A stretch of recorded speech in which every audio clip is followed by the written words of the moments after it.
मेरे पास system majority जो लड़कियां आती हैं वो इन लॉज में वेरी होती हैं। मैंने आपसे वेरी में बात की कि उनको मारा जाता है या ऐसा कुछ किया जाता है। उनका एक क्वेश्चन होता है कि हर रोज़ कुछ ना कुछ होता है, तो वो हर रोज़ माफ़ करके किस तरह लाइफ होता है। वो कहते हैं हर रोज़ चलो आज माफ़ कर दिया, सब कुछ खत्म कर दिया, कल भी कर देते हैं। और स्पेशली जब फिजिकली अगर कोई टॉर्चर किया जा रहा है तो उनको तो उस चीज़ से निकलना चाहिए। यानी मियाँ बीवी के रिलेशन में टॉर्चर, फिजिकल टॉर्चर की बात कर रही है या इन लॉज में से भी फिजिकली कोई कर रहा होता है। मेरी अपनी बहन को भी जब उनको डिवोर्स से पहले उनकी मदर इन लॉ को जलाया करती थी बकायदा। तो इस तरह लड़कियां जो होती हैं तो उनको मैं क्या कहूँ, हर उससे माफ़ कर देते हैं, मार रहे हैं, चला रहे हैं, कोई बात नहीं।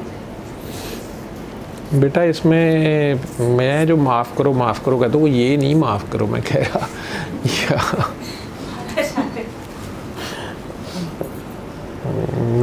मेरे पास जो पेशेंट्स आते हैं जिस जगह पे वो फंसे होते हैं बेचारे, खुद अपनी ज़िंदगी में कहीं भी फंसे होते हैं, तो मैं अगर निचोड़ बताऊँ ना अपना इस सारा 20 साला दुआ का और एलोपैथी का,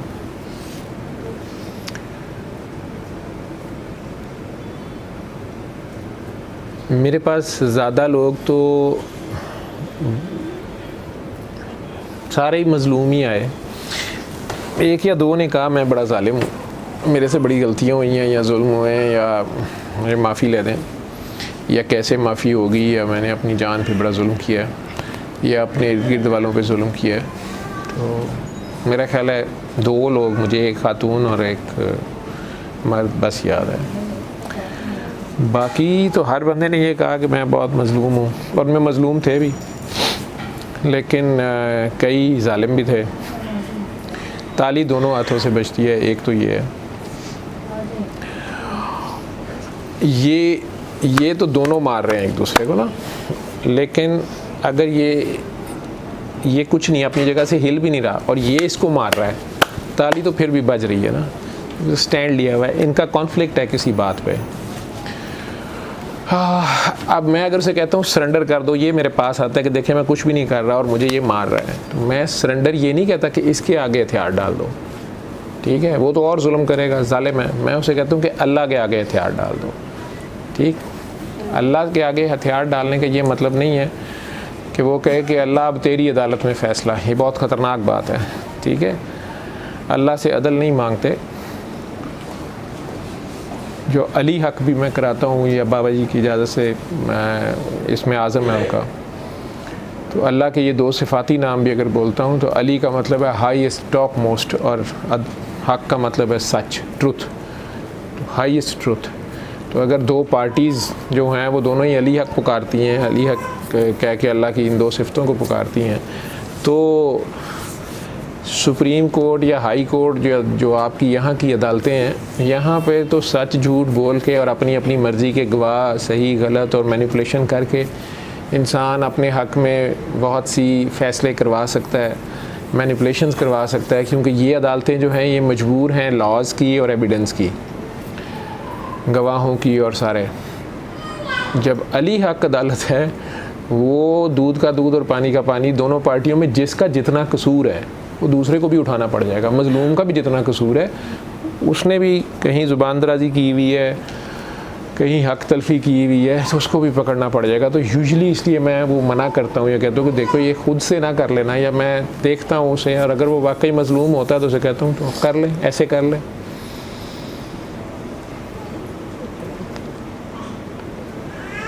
लेकिन ये मिक्सचर ज़्यादातर मेरे पास जो आया मज़लूमों का ही आता है। अब कुछ लोग जो हैं उन्होंने अपनी जान पे भी जुल्म किया होता है, तो ये भी जुल्म है। मुख्तलिफ़ फॉर्म्स हैं इसकी भी। मेरी जितनी कैपेसिटी है मैं उससे ज़्यादा का बोझ उठाने की कोशिश कर रहा हूँ। मैंने किसी ने मुझे गाली दी, थप्पड़ मारा, ह्यूमिलिएट किया, मैंने सीधी गोली टका दी, जान ले ली, ज़्यादा हद से क्रॉस कर गया। रोज़मर्रा के जो समाजी मसाइल हैं, माशरती मसाइल हैं, उसमें डिफरेंट रीज़न्स हैं। इन लॉज और आउट लॉज, ठीक है। यूजुअली इन लॉज को एक्यूज़ किया जाता है और आउट लॉज को नहीं बताया जाता कि उनका क्या रोल है, ठीक है। लेकिन बहरहाल जो पर्टिकुलर आपका क्वेश्चन है शादी ब्याह के मामलात में और मियाँ बीवी के ताल्लुकात में, और उसमें फिर आगे से इन लॉज का या दोनों फैमिलीज़ का रोल जो है, और उसमें फ़िज़िकल टॉर्चर, इसकी इजाज़त इस्लाम ने किसी भी फॉर्म में, अल्लाह जुल्म की इजाज़त नहीं देता। सारे मज़हब आए सिर्फ़ एक बात के लिए कि कम से कम अदल से ज़मीन पे रहो। देखिए, सबसे पहली बात तो ये है कि अगर आपने मज़हब की बात करनी है, अल्लाह की बात करनी है, अगर आप में से कुछ ऐसे लोग हैं जो कहते हैं कि हम तो जी अल्लाह को ही नहीं मानते, या हमें मज़हब को ही नहीं मानते, या हम किसी चीज़ को नहीं मानते, तो उनके साथ तो ये मैं बात उस तरीके से नहीं करूँगा, ठीक है। लेकिन जो लोग ये कह रहे हैं कि हम अल्लाह को मानते हैं, मज़हब को मानते हैं, कुरान को मानते हैं, तो फिर अल्लाह ही की माननी पड़ेगी।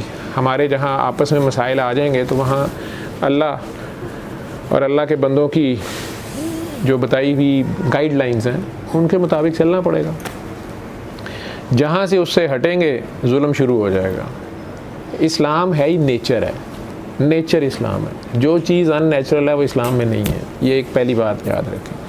अब हम सब की नेचर है कि हम में से कोई बंदा नहीं पसंद करता कि उस पर किसी भी किस्म का जुल्म किया जाए। हत्ता कि छोटा बच्चा बहुत प्यारा हो, बहुत ही शदीद प्यारा हो, उसको जी हर बंदा राह चलते लोग जो हैं मुड़ मुड़ के देख रहे हों, उसको कुचू कुचू कर रहे हों, उसको जनाब चक्कियाँ काट रहे हों।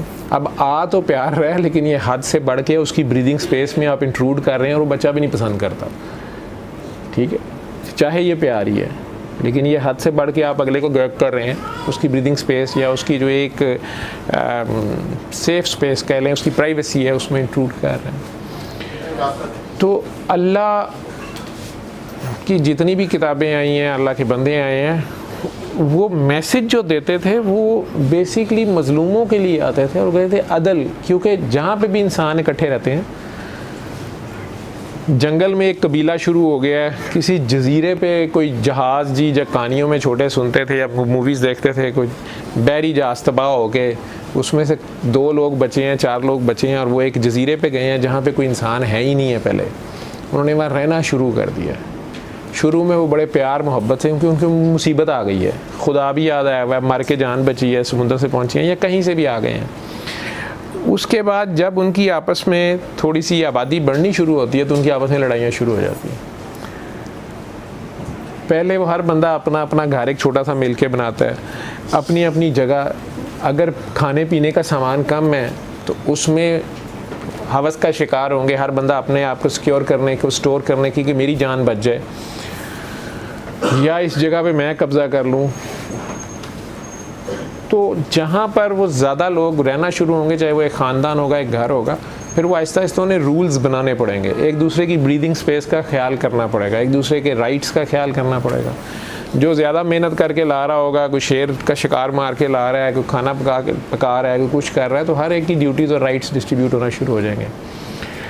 उसके बाद असल मसला ये है कि जो ज़रा सा किसी वजह से अपने आप को ताकतवर फील करता है, किसी भी माने में, पैसे के माने में, फ़िज़िकल पावर में, इख्तियारात के माने में, तो वो ये उसके ऊपर एक बहुत बड़ा चेक होता है। वो बड़ी जल्दी उसका मिसयूज़ करता है। हम सारे, अगर आप लोग ईमानदारी से अपने अपने गिरबानों में झांकोगे तो हम अपने घरों में ही, आप दूर ना जाएं, आप अभी घर से बाहर ना निकलें, आप अपने अपने घरों में अपना अपना गिरबान पकड़ लें। जितनी उम्र के आप हैं, जो भी बालिग नज़र हैं, आप ये देखें कि आपकी अपने घर में चाहे छोटी फैमिली है, बड़ी फैमिली है, मिक्स्ड फैमिली है, कंबाइंड फैमिली है या सेपरेट लिविंग है, जो भी आपका रोल है, कहीं पर आप बहन हैं, कहीं आप माँ हैं, कहीं आप भाभी हैं, कहीं आप बहू हैं, कहीं आप सास हैं, कहीं आप खामद हैं, कहीं आप भाई हैं, कहीं आप बेटे हैं, कहीं आप बाप हैं। अभी ये एक घर के रिश्ते हैं और उनमें क्या आप 100% ईमानदारी से अदल के तकाज़ों के मुताबिक चलते हैं, या दूसरों के राइट्स या दूसरों की चीज़ों को ज़बरदस्ती लेने की, या कैजुअली या केयरलेसली उन्हें यूज़ करने की, और सिर्फ चीज़ें नहीं, उन इंसानों को यूज़ करने की आप आदत बनाते हैं। आपने देखा होगा चाहे छोटे बच्चे ही हों, आपस में बहन भाई हों, उनमें से कुछ बच्चे ऐसे होते हैं जो दूसरों के खिलौनों पे भी कब्जा कर लेते हैं, और कुछ ऐसे होते हैं जो शेयरिंग पे बिल्कुल तैयार नहीं होते, और कुछ ऐसे होते हैं जो शेयरिंग पे फटाफट तैयार होते हैं कि बस तुम मेरे साथ खेलो, तुम शेयर कर लो, मेरा खिलौना ले लो, कुछ कर लो। ये मुख्तलिफ रवैये हैं। इन्हीं रवैयों के साथ चलते हुए जब आप आगे आते हैं या बड़े होते हैं, अगर फॉर एग्जांपल जो मेन क्वेश्चन आपका कि शादी हो जाती है, अब हमारे कल्चर में शादी असल में सिर्फ मर्द और औरत की शादी नहीं है, इसमें फैमिलीज़ इन्वॉल्व होती हैं। फैमिलीज़ इन्वॉल्व होती हैं तो मेरा नहीं ख्याल कि कोई भी फैमिली लड़के की शादी कर रही है या लड़की की शादी कर रही है तो उनका मकसद तबाही होता है, या उनका मकसद एक दूसरे को नीचा दिखाना या टॉर्चर होता है। फ़िल्मों में ज़रूर हम कुछ केसेस देखते हैं कि जी वो उसने बचपन से गुस्सा खाया हुआ था उस फैमिली पे, आपस में फैमिली थी, उसने सोचा हुआ था मैंने इस लड़के से या लड़की से, अब तो लड़कियां भी उस मूवीज़ ड्रामेज़ में नज़र आती है कि उसने बदला लेना था कि मैंने तो तुम लोगों को जलील करने के लिए शादी की है, या वो अपार्ट फ्राम दिस। तो अदरवाइज़ जो नेचुरल है, बेसिक है, वो सारों का यही है कि वो शादी हैप्पी लिविंग के लिए, और दोनों मियाँ बीवी एक दूसरे का साथी और दोस्त होते हैं और फिर एक दूसरे का लिबास होते हैं। लिबास और जिस्म के दरमियान कोई तीसरी चीज़ अगर होती है तो हवाई होती है, और तो कोई चीज़ नहीं होती।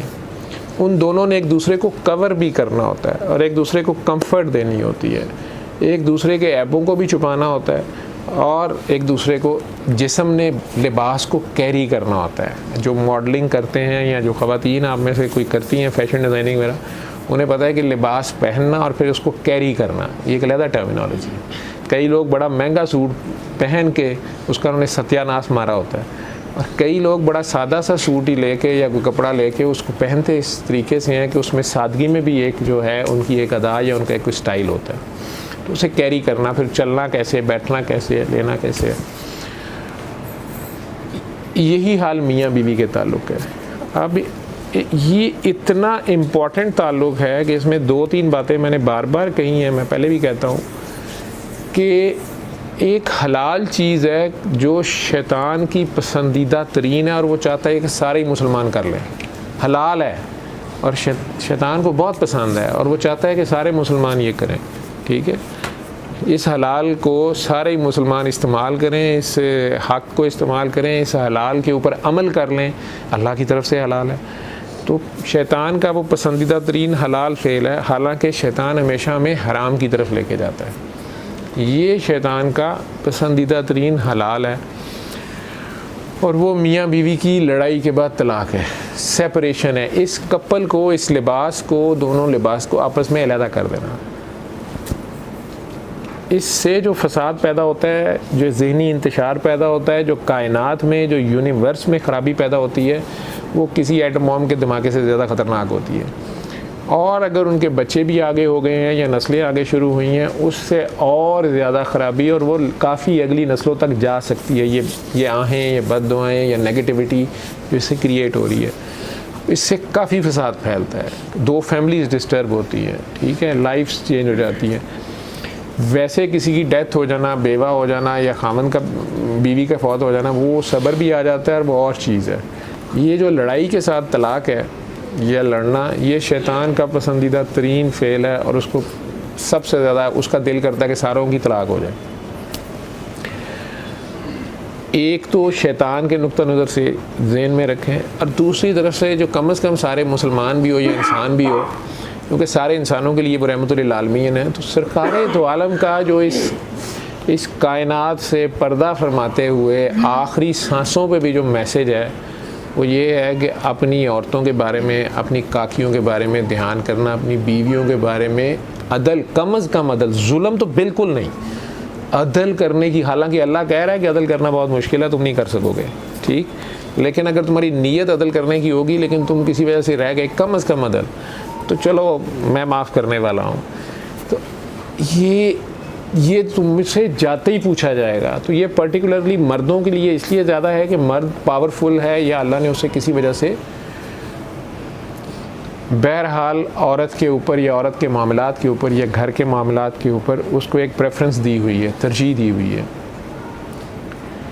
लेकिन ये इख्तियार आते ही, ये सीट आते ही, ये थोड़ी सी पार आते ही, ये स्पेशल डोमिनेंस आते ही, वो हमारे अंदर का जो फ़िरौन है, अल्लाह ने जो फ़िरौन, नमरूद, शदाद की कहानियाँ सुनाई नहीं है, अगर तो आप उन्हें भी कुरैश मक्का की तरह सुनते हैं और मजाक उड़ाते हैं कि यार ये तो पिछली कहानियाँ हैं, ये कहानियाँ सुनाने का हमें क्या मकसद है, तो अल्लाह कोई स्टोरी टेलर नहीं है और ना ही अल्लाह ने बस हमें कहानियाँ ये सुनाई हुई हैं।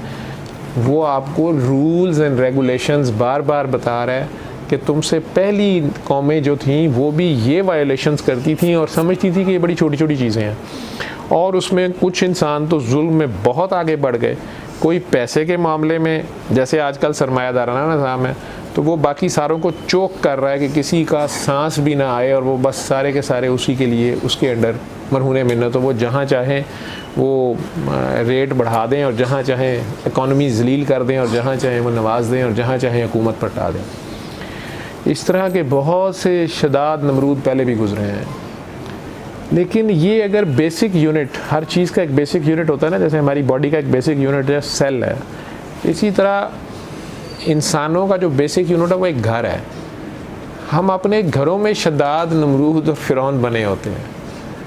ज़रा से इख्तियार पे हम फ़िरौनाना हद तक चले जाते हैं। मेरे पास बहुत सी ख़वातीन आई हैं कि वो मेरे खामन ने ज़बरदस्ती अबॉर्ट करा दिया मेरा, ये उसने कहा कि हमारी अंडरस्टैंडिंग तो होनी नहीं, ये ना हो बच्चा पैदा हो जाए तो मैं मजबूर हो जाऊँ या तू मुझे ब्लैकमेल करे तो जी मुझे चोरी गोली खिला दी गई या मेरा ज़बरदस्ती अबॉर्शन या DNC कर दिया गया, जो कि फर्दर एक गुनाह कबीरा है जो अल्लाह मना फरमा रहा है। ऊपर से फिर हम मुसलमान हैं, हम तलाक जो है वो इस्लामी तरीके से फिर हो रही है जी, उसमें ये हो रहा है वो हो रहा है, नहीं जी अब तो कह दिया जी, अब तो ये नहीं हो सकता वो नहीं हो सकता, ठीक है। और बाकी काम जो हैं वो करते हुए नहीं पता चल रहा कि वो भी कुरान के 100% अपोजिट जा रहे हैं, ठीक। अच्छा, ये भी जुल्म हो रहा है। या ख़वातीन भी ऐसी हैं, अल्लाह माफ़ करे, कि जी वो मैं तो 3 बार मिसकैरेज करवा चुकी हूँ इसलिए कि मैं तो चोरी करवा लेती हूँ, ये कर लेती हूँ, वो कर लेती हूँ, मेरी अभी अंडरस्टैंडिंग नहीं है, अभी ये नहीं है वो नहीं है। ये सारी चीज़ें जो हैं ये हमारा फोकस ख़राब हो जाने से हैं कि हम उस डिवाइन पावर को, जिसको हम कहते हैं हम मानते हैं, हम नहीं मानते हैं। उस डिवाइन पावर को जिसको मुसलमान अल्लाह कहते हैं या कोई गॉड कहता है, कोई कुछ कहता है, कोई कुछ कहता है, वो उस एक की बात जो सब करते हैं, जो हर जगह मौजूद है और देख रहा है और सुन रहा है और बहुत ही जो है वो बारीक बीनी से हिसाब करने वाला है और उसकी आंख से कुछ ओझल नहीं है। वो मेरी नज़र के अंदर से देखता है और मेरी नज़र जो एक लम्हे को भी अगर भटकती है या मेरी सोच में भी जो बेईमानी आती है वो उसको भी जानता है। अब उसी के होने का एक दूसरे पे धौंस धांधली भी कर रहे हैं, तुम्हें हया नहीं है अल्लाह है, तुम्हें ये नहीं है अल्लाह है, लेकिन उस अल्लाह की परवाह भी किसी नहीं है। और उन नबी करीम सल्लल्लाहु अलैहि वसल्लम के लिए नाते भी हिल के गा रहे हैं, उनसे अकीदत भी है, ठीक है। इसीलिए उन्होंने सहाबा कराम को जैसे एक सबक बहुत बड़ा दे दिया कि वो उनका जूठा कुली का पानी या उनकी पेशाब जहाँ उन्होंने किया हुआ वहाँ की रेत अगर कोई या वुज़ू का बचा हुआ पानी ले रहा है, उन्होंने कहा इससे भी बेहतर चीज़ मैं तुम्हें बताऊँ, उन्होंने कहा सच बोला करो, या इसको अपोजिट करके देखो कि झूठ ना बोला करो। इसका मतलब है माशरे में उस वक़्त भी ऐसे लोग थे और ये मुसलमानी करने के बावजूद ये कर रहे थे। अब वो एक तरफ नबी करीम सल्लल्लाहु अलैहि वसल्लम के लिए इतना प्यार कर रहे हैं, उनके जूठा पानी लेने की कोशिश कर रहे हैं, उनको टच करने की, उनके गले लगने की, उनके पाँव पकड़ने की या उनकी जैसे भी अकीदत का इज़हार करना चाह रहे हैं। लेकिन सरकार दो आलम सल्लल्लाहु अलैहि वसल्लम ने क्या फरमा रहे हैं कि इससे भी बेहतर ये है कि सच बोला करो, यार झूठ ना बोलो। सबसे ज़्यादा बंदा झूठ अपने आप से बोलता है, ये गौर कीजिएगा। हम में से ज़्यादातर लोग इस ज़माने में एक झूठ की ज़िंदगी गुजार रहे हैं और फिर हम ज़िद्द होते हैं कि दूसरे इस बात को मान क्यों नहीं रहे जो मैं कह रहा हूँ, जो मैं दिखा रहा हूँ। अब दूसरे भी कोई, आजकल तो मीडिया का दौर भी है और बच्चे भी बड़े तेज़ी से जवान हो गए हैं, तो आप बहुत ज़्यादा ड्रामा चला नहीं सकते, लोग आपका वो झूठ पकड़ा भी जाता है। एक आप कैरेक्टर ऐसा शो अपना कर रहे होते हैं, तो इस सारे में हम अपने आप से भी झूठ बोली जा रहे होते हैं। ना हमें अपनी कैपेसिटी का पता है, ना हमें अपने कैरेक्टर का पता है, ना हमें अपनी करतूत का पता है, और फिर हम जब फंस जाते हैं, पकड़ जाते हैं इस जुल्म की वजह से। एक बात को जहन में रखना जो सबके लिए इम्पोर्टेंट है, ये 2 पैरेलल किस्म के निज़ाम चल रहे हैं अल्लाह ही के। एक शॉर्ट टर्म एक लॉन्ग टर्म, ऐसे समझ लें।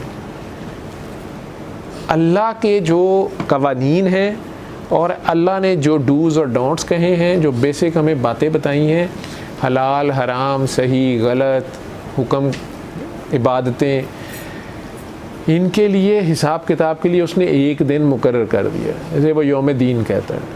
और उस दिन तक वो रहमान बना हुआ है, हमें मुसलसल इग्नोर कर रहा है और माफ़ कर रहा है और चांस दे रहा है। और इस ज़िंदगी में जिसको भी 60-70 साल 100 साल 80 साल 50 साल ज़िंदगी 25 साल मिलती है, वो उसमें उसे कुछ नहीं कह रहा, उसका हिसाब उसका बस फरिश्ते लिख रहे हैं, उसका ऑडिट चल रहा है, मशीन 24 आवर्स चल रही है और वो उसके सामने उसका फाइनल चिप यहाँ पे होगी, वो निकाल के पकड़ा देंगे। वीडियोस आप अपनी वीडियोस आप देख लें, जिनके राइट हैंड में पकड़ाई जाएगी वो खुश हो जाएंगे, जिनके लेफ्ट हैंड में पकड़ाई जाएगी वो वही रोना शुरू कर देंगे। लेकिन एक दूसरा निज़ाम है जो यहीं पे चल रहा है और वो बंदों का है। ये लॉन्ग टर्म से भी मुंसलिक है, लेकिन ये शॉर्ट टर्म से भी मुंसलिक है। ये शॉर्ट टर्म भी है, मैं यहाँ पे किसी को मुक्का मारूंगा, वो यहीं पे आगे से मुझे मुक्का मारेगा, वो यौम दीन का इंतज़ार नहीं करेगा, ठीक है। वो मुझे मुक्का नहीं मार सकता, मैं कौन हूँ जी, मैं हुक्मरान हूँ, मैं फ़लाँ हूँ, मैं ढींग हूँ, मुझे कुछ नहीं कर सकता ना, वो आह दे सकता है, वो मुझे आह दे सकता है। उसके अंदर से जो आह निकलेगी वो मुझे और मेरी नस्लों को यहीं पकड़ लेगी। ये हमने बार बार देखा है, अब माने या ना माने। अच्छा, अब हम क्या कर रहे हैं, मैं फंस गया हूँ, अब मैं जी रमज़ान के उम्रे करने जा रहा हूँ, मैं सारा साल या जिस मज़हब से भी हूँ मैं प्रार्थना करने जा रहा हूँ, मैं गया जा रहा हूँ, मैं तीर्थ पाठ करने जा रहा हूँ, या मैं जो है नॉट्रे डैम के कलीसा जा रहा हूँ, कहीं भी भागा फिर रहा हूँ, ठीक है। और फिर कह रहा हूँ कि यार मैं पकड़ा पता नहीं है, अल्लाह मुझे माफ़ नहीं कर रहा, गॉड में भगवान मेरे पे रहम नहीं कर रहा। अल्लाह के पास आपकी फ़ाइल फ़िलहाल नहीं है, ये फ़ाइल उस मज़लूम के पास है जिसकी आपने आ ले ली है और अब आप खुद फंसे हुए। ये इख्तियार जिस वक्त मिलता है माशरे में, चाहे वो खामद है चाहे वो बीवी है, मैंने बीवियाँ भी ज़ालिम देखी हैं, ज़्यादा पढ़ लिख गई हैं, 4 पैसे कमा रही हैं, खामन से पैसे ज़्यादा हैं या कोई हैसियत ज़्यादा थी, वो अच्छे घर से आई थी, खामन थोड़ा सा सेल्फ मेड आदमी था, लोअर घर से आया है, वो इसको ही टॉर्चर करती रहती हैं उसको, ठीक है। ज़ात बरादरी है कुछ दोनों तरफ से, लेकिन ज़्यादातर अब ये अगले दौर में ये हो रहा है, पहले तो ज़्यादातर मर्द ही थे।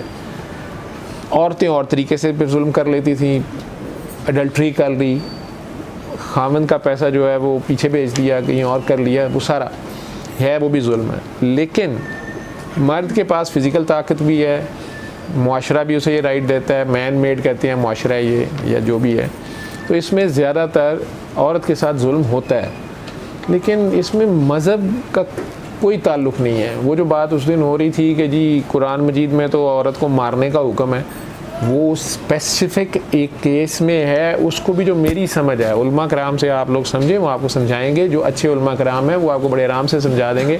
मेरी जितनी समझ है, क्योंकि मेरे पास पेशेंट्स इस तरह के आए हैं, आप जो बात कर रही हैं, ख़वातीन उन्हें टॉर्चर हुआ है, मारा हुआ है, वो बेचारी दवाइयाँ खा रही है, उसके चेहरे पर निशान ही इतना ज़बरदस्त है, जला दिया हुआ है उसको फिज़िकली, उसकी बाजू इस तरह तोड़ी है, बर्न किया हुआ है उसको। जो उसमें मुझे समझ आई, अगर फॉर एग्ज़ाम्पल उस औरत ने अपने खामन को कह दिया कि मुझे तुम्हारे साथ रहना नहीं है, ठीक है, या खामन को लगा है कि ये मेरे रूल्स के मुताबिक मेरे घर में नहीं रह रही और मेरी इज़्ज़त को भी दाव पे लगा रही है, मेरा माल भी उजाड़ रही है, मेरे घर की हिफाजत नहीं कर रही है, जो उसका रोल दोनों मियाँ बीवी का है आपस में, वो दोस्त का और साथी का है, एक दूसरे को सपोर्ट करने का है, तो ये उल्टा मुझे नुकसान दे रही है। या सबसे बड़ी बात ये होती है कि औरत जो है वो खामन की इज़्ज़त होती है, अगर वो उसको शक पड़ गया है कि ये किसी और मर्द में इंटरेस्टेड है, किसी किस्म की एक्टिविटी में है, तो वो उसको डांट सकता है, उसको रोके और उसमें वो अपने आप को अलहदा कर ले, ठीक है, फिर उसका रूम सेपरेट कर दे। ये सारी चीज़ें वो असल में ये उसे समझा रहा है कि अदरवाइज़ मैं तुम्हें डाइवोर्स कर दूंगा, मैं सेपरेट कर दूंगा, क्या तुम इस पे तैयार हो कि ये सारा कुछ, मेरी जुदाई, जो भी फैसिलिटीज़ हैं, ये जो प्रेजेंट लिविंग है जिसमें मेरे बच्चे भी हैं, क्या तुम इससे वाकई लैदा होना चाहती हो, तो वो उसे कुछ दिन के लिए पहले बेडरूम में ही अगर मुंह नहीं लगाता, फिर उसे दूसरे कमरे में वो सोना शुरू कर देता है या वो सोना कुछ, these are warnings for the lady. या मर्द भी ये काम कर रहा है तो मेरा ख्याल है कि औरत, शायद ये उलमा कराम इसे एक्सप्लेन करें कि औरत भी उसके साथ यही कुछ करती है, बल्कि उलमा से पूछे कोई नहीं करते, घर में लड़ाई शुरू हो जाती है। ठीक है, अगर बीवी बेचारी पकड़ लेती है कि ये किसके मैसेजेस हैं, या मेरे जैसा कोई, मेरी तो अल्लाह का शुक्र है कि बहुत बड़ी अल्लाह की मेहरबानी है, फिर नज़र ना कोई ला दो कि मेरी बीवी बार बार मुझे पूछती है, आपकी बीवी इतराज़ नहीं करती हैं, आपकी बीवी नहीं पूछती रात को 3 बजे भी हम फ़ोन करें, 4 बजे भी करें तो वो कहती नहीं। उनकी बहुत बड़ी कंट्रीब्यूशन है, उनकी नींद भी ख़राब होती है, मैं कोशिश तो करता हूँ, लेकिन बहरहाल, और बैसियत बीवी के तो वही अपने जज्बात बता सकती हैं। मेरा ख्याल है कि उनका ज़र्फ़ बहुत बड़ा है, या उन्हें बाबा जी ने शायद कह दिया कि तू बेफिक्र रह काका तेरे का या उन्हें अपने अल्लाह पे बेसिकली बहुत यकीन है।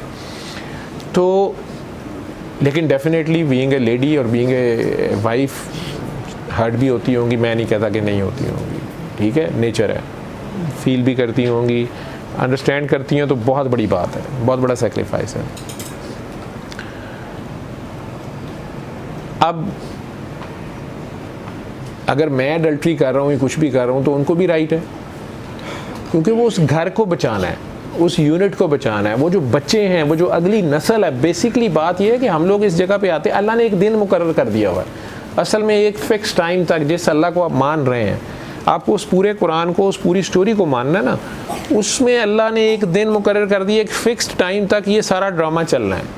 लोग आने हैं, पैदा होने हैं, शादियाँ होनी हैं, बच्चे होने हैं, उन्होंने फौत हो जाना है, बच्चे जो हैं उन्होंने बड़े होना है, उनकी फिर शादियाँ होनी हैं, उन्होंने फिर अगली जनरेशन पैदा करनी है, उसे रेज़ करना है, उतनी देर में उन्होंने फिर फौत हो जाना है, जैसे हमारे वालिदैन ने किया, हमारे दादा दादा ने किया, उनके बड़ों ने किया।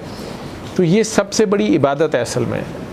माँ बाप जो हैं वो अदल पे नहीं, वो एहसान पे और कुर्बानी पे चल रहे होते हैं। ये नस्ल इंसानी का एक बहुत बड़ी इबादत है कि वो नेचर नहीं लेते हैं। तो मैंने देखा है जो बाप नहीं लेते तो माएँ मुझे बेचारी कह रही होती हैं कि ना खर्चा देता है, ना ये करता है, और नशा करता है, अल्लाह रहम करे कोई भी गलत साइड पे ना जाए, लेकिन मेजॉरिटी कर रही है, अपने बच्चों के लिए सारे कर रहे हैं ना। और बाय द टाइम वो बच्चे अपनी आसाइशें, अपने गोल्डन ईयर्स ऑफ लाइफ सारे करके तो बच्चों को वो रेस कर रहे होते हैं।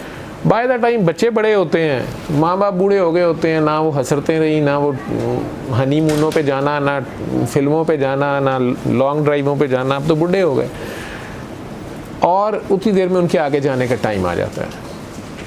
और मेजॉरिटी इसमें यही एक्सपेक्ट करती है। अगर माँ बाप ही, अब्बा जी ही 55 में जाके या किसी वक्त भी अचानक कहें कि नहीं मैं दूसरी शादी करने लगा हूँ, इवन बीवी फौत हो जाए तो मैंने देखा जवान लाते हैं, मुंह बन जाते हैं, गुस्सा चढ़ जाता है उन्हें, कहते बूढ़े को जवानी आ गई है जी, अब्बे हमारे का दिमाग ख़राब हो गया, ठीक है। या माँ बेचारी अगर कर ले शादी तो भी कोई नहीं बर्दाश्त करेगा हमारे माँ, दिस इज़ ऑल नेचुरल, ठीक है। लेकिन कल्चरल वाइज बहुत सी चीज़ें हैं जिन्हें ऑनर करना भी पड़ता है और सारा। लेकिन coming back to the main point कि ये आपका मेन, मेरा ख्याल है कायनात की सबसे बड़ी इबादत है अल्लाह रसूल के तरीके से शादी करना, और या शादी करना, ज़िम्मेदारी लेना, मुआशरे को बताना we are in a relationship, these are our kids, ये ज़िम्मेदारी तो लेना, ठीक है, लेजिटिमेट तरीके से, ताकि उन बच्चों को कोई कल को उनको ह्यूमिलिएट ना कर सके कि you are an illegitimate child, ठीक है, तुम्हारे तो बाप का ही नहीं पता, तेरी माँ है जैसी थोड़ी, ये बहुत बड़ी जलालत होती है। ईदी साहब ने वो बच्चे सड़कों से उठा के पाल तो दिए, पंगूड़ों में डाल के, ईदी किड्स, उन्हें रेज़ किया, उन्हें पढ़ाया, उन्हें डॉक्टर इंजीनियर पता नहीं क्या कुछ बनाया, लेकिन मुआशरा उन्हें जिस वक्त कहता है ईदी किड्स, उन्हें ये शहर, ये मुल्क छोड़ के जाना पड़ा, कहीं और जाके उन्होंने अपनी बल्दियत में अब दस्तार लिखवा दिया। उसमें माँ भी इन्वॉल्व है कि माँ ने भी अबॉर्ट करवा के, यानी बेबी डिलीवर उसको टूडी पे फेंक दिया या हॉस्पिटल छोड़ के चले गई, या बाप भी है। अगर गुर्बत के हाथों किया, लेजिटिमेट भी था तो ज़माने ने उसे लेजिटिमेट करा दिया। तो ये इतना बड़ा धब्बा और इतना बड़ा टॉर्चर होता है कि वो बच्चा, इसके लिए सारी ज़िंदगी उसकी तबाह हो जाती है। उसका कसूर तो कोई नहीं है, ठीक है, लेकिन यही रिस्पॉन्सिबिलिटी अगर माँ बाप लेते हैं और फिर उसको वो रेज़ करते हैं, बड़ा करते हैं, और अपने गोल्डन डेज़ और लाइफ को सारा सेक्रीफाइस करके, तो ये बहुत बड़ा कुर्बानी और एहसान का दौर है जो माँ बाप का हम कभी रिटर्न नहीं कर सकते। ठीक, अब शुरू कहाँ से होता है? शादी, और फिर शादी के शुरू के दिन, और फिर पहले 2-4 साल। अब मसला ये है, ये शायद असली एजुकेशन की भी कमी है और हमारे अंदर के जो हैवान है उनका बड़ा मसला है। हवस जो है हमारी, हम बड़ी जल्दी एक दूसरे के ऊपर डोमिनेंस करने की कोशिश करते हैं और दूसरे के राइट्स का ख्याल नहीं करते, और अपनी गलती मानने की बजाय ठोसा ठोसी करने की और ज़बरदस्ती करने की, और वहाँ से लड़ाई शुरू हो जाती है।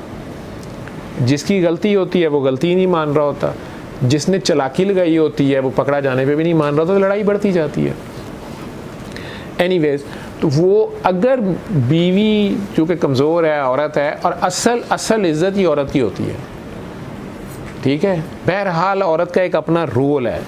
औरत को इसके ऊपर अलग एक डिबेट है, अगर हुकूक नस्वा वाली मॉडर्न ख़वातीन मेरे से बहस करना शुरू कर दें कि तो मर्दों की जी ये सियासी चाल है या ये एक साइकोलॉजिकल मूव है कि ऑटोमेटिकली हमसे मनवा लेना कि बहरहाल तुम लोग नीचे और हम ऊपर हैं और हम ये हैं वो हैं। ऐसी भी ख़वातीन में मिलती हैं मुझे, आते हैं बैठते हैं मेरे पास, बड़ी अच्छी अच्छी सोच वाले लोग हैं। तो ये बात नहीं है, बहरहाल मर्द ही की डोमिनेंस फिज़िकली नेचर है ना, फिज़िकली वो प्रोटेक्ट कर रहा है उसको।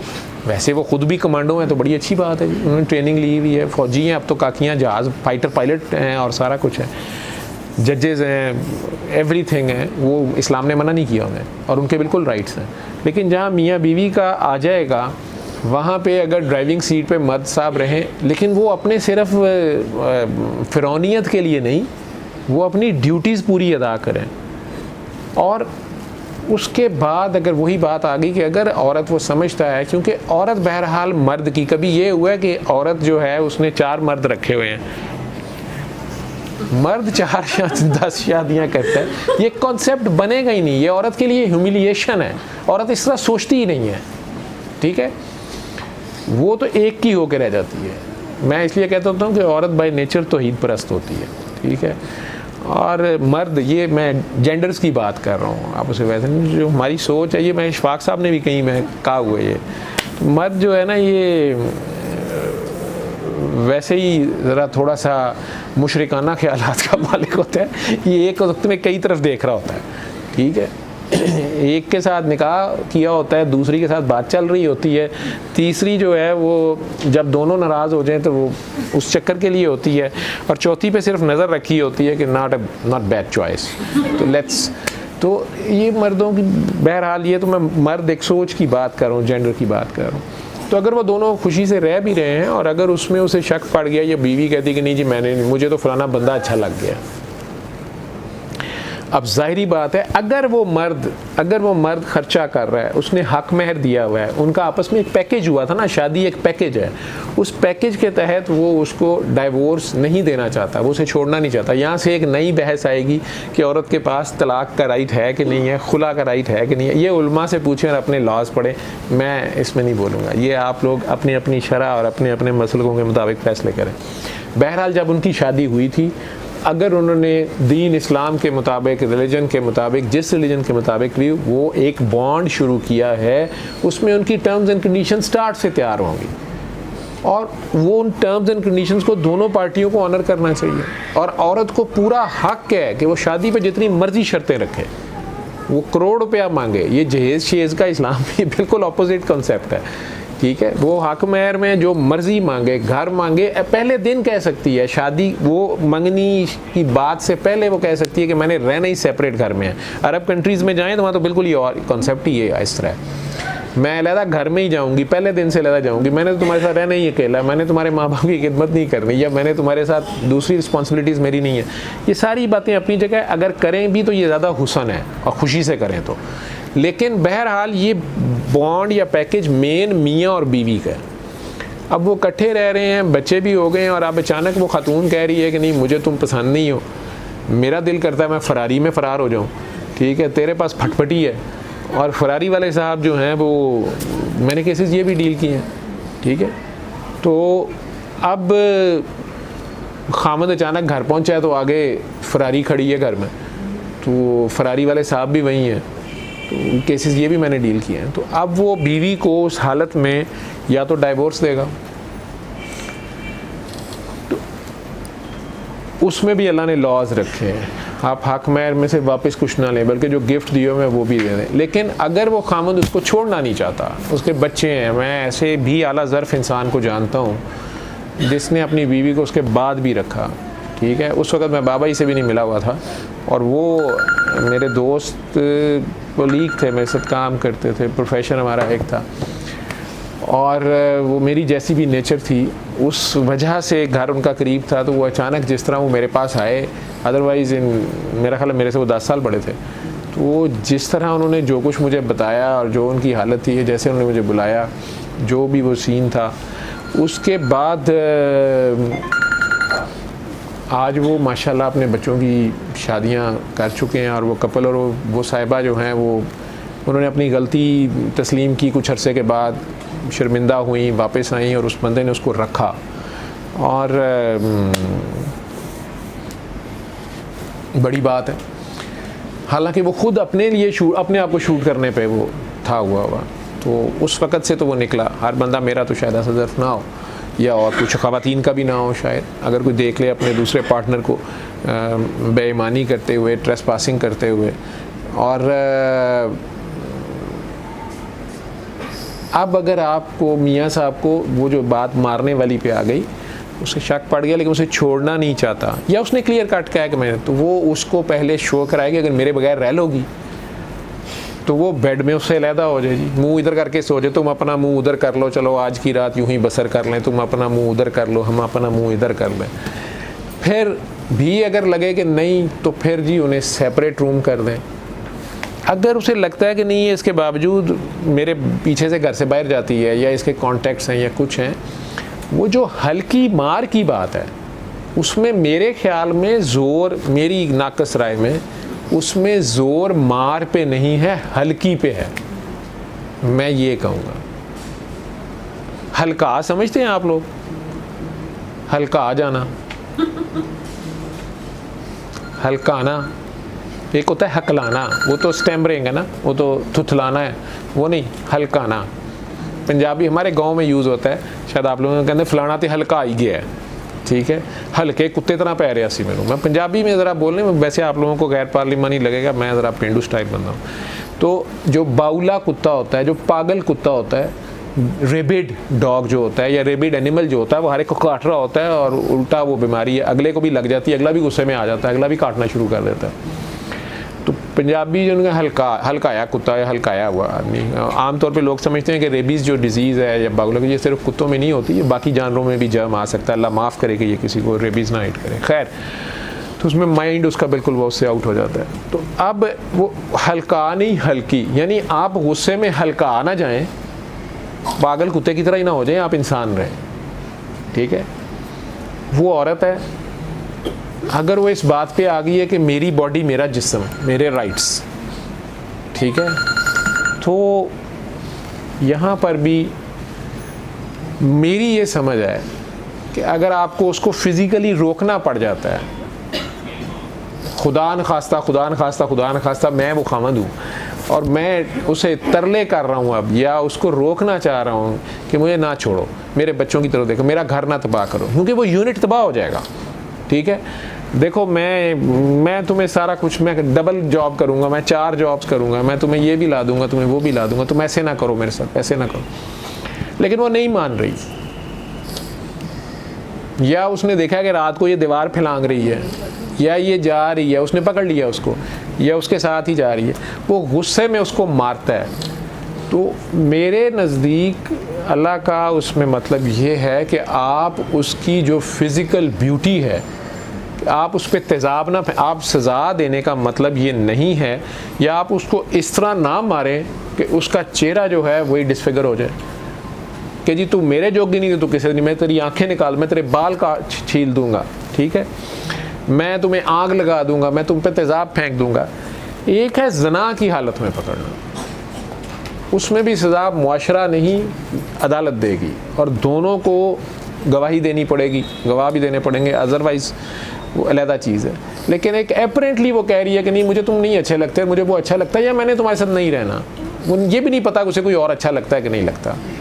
तो वहाँ पर उसको मारना ऐसे नहीं है कि उसकी किसी किस्म का उसे बॉडीली हार्म हो जाए, उसका बाजू तोड़ दो, उसकी टांग तोड़ दो, उसको लंगड़ा कर दो, तेज़ाब फेंक दो, डिसफिगर कर दो। ये नहीं है, हल्की मार, जोर है हल्की मार पे, कि अगर उसमें वो ज़ोर ज़बरदस्ती उसको पकड़ता है, ड्रैग करता है, बाहर नहीं जाने दे रहा, ठीक है, उसमें अगर उसने उसे मारा भी है, लेकिन इस हद पे ना चला जाए कि वो उसको फिज़िकल टॉर्चर पे आ जाए कि अगर मेरे लिए नहीं रहेगी तो दूसरे में। हालांकि ये मुश्किल है, ये सिर्फ एक बात कही गई है, हुक्म दिया गया है, तो गुस्से में कहाँ आप याद रखते हैं, और गुस्से में बात बहुत आगे बढ़ जाती है, जिसकी वजह से ये बात आपको कही जा रही है। उसका पर्पज़ ये है, समझिए बात, समझिए कि उसमें मेरे ख्याल में, ये मेरे ख्याल में है, मेरी अपनी एक पागलों वाली बात है, ठीक है, ये मैं कोई मजहबी फतवा नहीं दे रहा ना मैं आप लोगों को मज़हब से, कि ये आप उलमा कराम से सीखें। मैं तो जो मेरे मरीज़ हो मैं उनको, उनसे बात कर रहा हूँ, जो इस बात पे मेंटल टॉर्चर में और साइकोलॉजिकल सिकनेसेस में आए हुए हो या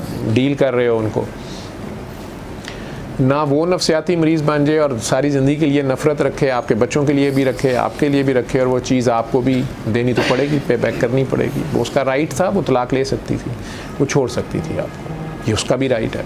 जैसे आपका राइट है, आप 4 शादियाँ कर सकते हैं, आप कुछ भी कर सकते हैं।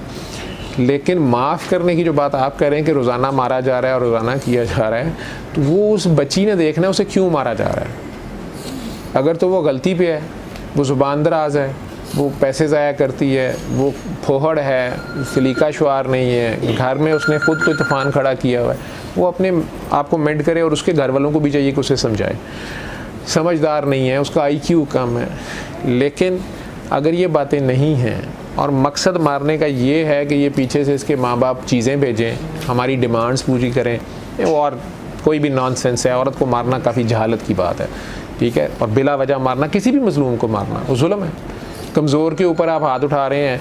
अब कोई भी दुनिया का बड़े से बड़ा पहलवान, मुझे 2-4 के नाम आते हैं, मोहम्मद अली बॉक्सर या नोकी में मुझे मुक्के मारी जाए, किक्के मारी जाए, तो ये क्या कमाल है, मुझे तो लड़ना ही नहीं आता, तो वो अपने बराबर के पहलवान से लड़े। तो इसी तरह बीवी को या औरत को मारना, और पर्टिकुलरली बीवी के बाद बाकी घर वालों का उसमें कोई रोल नहीं है, ठीक है, बाकी घर के मर्द उसके लिए वो नहीं है उनका रोल। हाँ, अगर वो इकट्ठे रह रहे हैं, वो कल्चर्स हैं हमारे, जैसे पंजाब के भी हमारे कल्चर, पठानों के, बलोचियों के, सिंधियों के, हमारे सारा कल्चर को भी आपको देखना पड़ता है। लेकिन बहरहाल जुल्म की इजाज़त किसी फॉर्म में नहीं है। और अगर वो रोज़ उसे मारा जा रहा है और खामखा मारा जा रहा है, और उसको मटेरियल गेंस की वजह से, पर्सनल ग्रजेस में मारा जा रहा है कि तुम्हारा भाई हमारी बहन पे जुल्म कर रहा है, और हम आपस में ये हुआ होता है बहुत, फ़लाँ कज़न ने, तुम्हारे ने हमारी फ़लाँ कज़न के साथ ये ज़्यादती की, अब हम तुम्हारे साथ ज़्यादती करेंगे। दिस इज़ ऑल नॉनसेंस, ये जहालत है, इसे तो कोई भी नहीं सेकंड करेगा, कोई भी मुआशरा, कोई भी मज़हब नहीं करेगा, वो इल्लीगल है। उसमें उसके राइट्स हैं, वो या उसके घर वाले। यहाँ पे फिर वली की जो बात दूसरी आ जाएगी, नहीं जी हम बड़े हैं, हम एडल्ट्स हैं, हम अपनी मर्ज़ी से शादी कर सकते हैं, ये वली की इजाज़त क्यों है, ये घर वालों की इजाज़त क्यों है, ये माँ बाप की इजाज़त क्यों है, ठीक है। नहीं जी मैं भी पढ़ी लिखी थी, मैं भी जवान थी, मैं भी एडल्ट थी और वो भी एडल्ट था, हमने लव मैरिज की है, हमने पसंद की शादी की है, हमने कोर्ट मैरिज की है। जी बिल्कुल कर लिया आपने। अब 2 साल के बाद जब आप पे जुल्म हो रहा है, या साल बाद या 6 महीने बाद जब कली खुली है, या कोई भी ऐसे मसाइल आ गए हैं, अब आप वापस किनको बुलाते हैं? अब आपको वापस बाप भाई वही घर याद आता है। अब वही क्यों याद आते हैं? आप इंडिपेंडेंट हैं, अपनी लाइफ है, सो लड़े, कोर्ट में जाएं और अपने सारे मसाइल देखें। नहीं, आपको चोट लग गई है, आपको जला दिया गया है, आपको मारा गया है, आप पे जुल्म हुआ है, या उसने पहले ही 3 शादियां की हुई थी, आपको तो अब पता चला है। अब आपको वही माँ बाप याद आते हैं जिन्हें छोड़ के आप भाग आए थे, जिनको आप अकड़ के आए थे कि जी मुझे किसी चीज़ की ज़रूरत नहीं है, हम कोर्ट मैरिज कर लेंगे, लॉ इजाज़त देता है। तो यहाँ आपको वापस वो वली की ज़रूरत पड़ती है।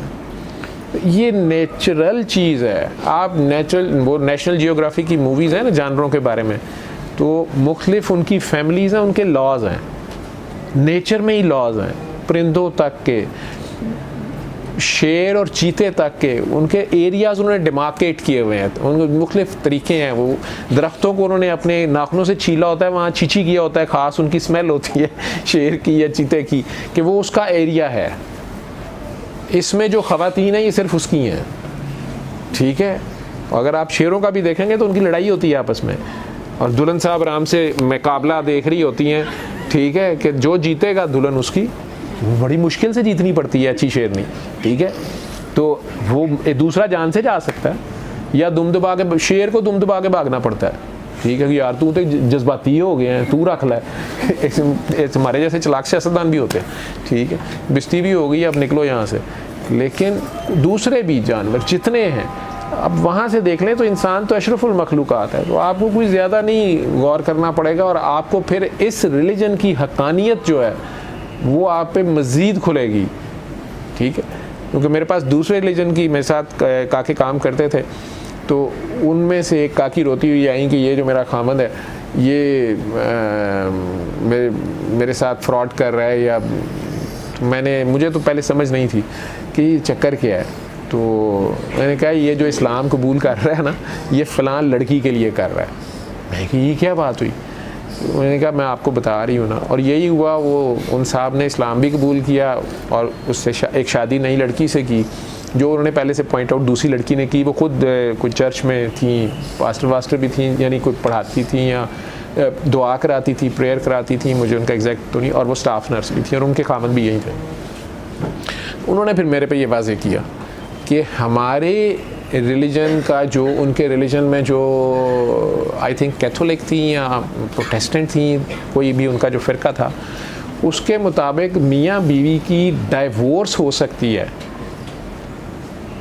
लेकिन वो ज़िंदगी भर दोबारा शादी नहीं कर सकते। ये उनकी एक किस्म की सज़ा है, ताकि वो डाइवोर्स देते हुए 1000 बार सोचें। Religiously they will not be allowed to remarry किसी और लड़की या लड़के के साथ, ये उनका रिलीजन है। अब उस रिलीजन में तो वो बाउंड हो गया है, तो वो तो नहीं शादी और कर सकता, तो उसने इस्लाम चूज़ कर लिया। इस्लाम चूज़ कर लिया, वो दूसरी बीबी ने भी इस्लाम जाके अदालत में एक तो कह के जी हम कन्वर्ट हो गए हैं, दूसरे नंबर पर उन्होंने शादी कर ली है। ये हफ्ते वाले दिन नीयतें अल्लाह जानता है, तो सबकी नीयत फिर अल्लाह ही जानता है। अदरवाइज़ मैंने फिर उन्हें कहा कि इसका मतलब है कि ये डेफिशिएंसी आ रही है ना, आप क्या करेंगी? उन्होंने कहा मेरी तो ज़िंदगी तबाह हो जाएगी। मैं फिर उन्हें, वो एक एक्ट्रेस थी हॉलीवुड की, सोफिया लॉरेन थी शायद, मैं कहा उन्होंने तो 6-7 आप कह रही हैं कि शादी नहीं कर सकते, और भी मैंने बड़े लोगों के सुनी। उन्होंने कहा जी ये डिफरेंट फ़िरक़ों में है, तो जो हमारा फ़िरका है इसमें नहीं शादी कर सकते, और यहाँ मेजॉरिटी शायद ऐसे है। मैं ज़्यादा तो नहीं समझता, ताकि जो मेरे क्रिश्चियन दोस्त हैं वो ना हर्ट हो जाए, मैं नहीं, जितनी उन्होंने मुझे बताई बात। मैंने कहा इसका मतलब है कि बाई नेचर तो आपकी फिर नेचुरल डिज़ायर्स तो होंगी, तो असल में तो आप लोगों को रोका जा रहा है डाइवोर्स से। फिर वहीं बात आ गई कि डाइवोर्स हलाल होने के बावजूद अल्लाह को पसंद नहीं है, नेचर इसको पसंद नहीं कर रही। लेकिन अब फाइनल रिलीजन जब आता है तो आपको वो री मैरी करने की इजाज़त दे रहा है बहरहाल, क्योंकि कई ऐसी सिचुएशंस हो जाती हैं कि आपको डाइवोर्स करना भी पड़ जाता है, हो भी जाती है, ठीक है। तो फिर आगे भी रास्ता हो आपके पास, बजाय इसके कि आप कोई अननेचुरल एक्टिविटीज़ में शुरू हो जाएं और माशरे में बिगाड़ पैदा हो जाए।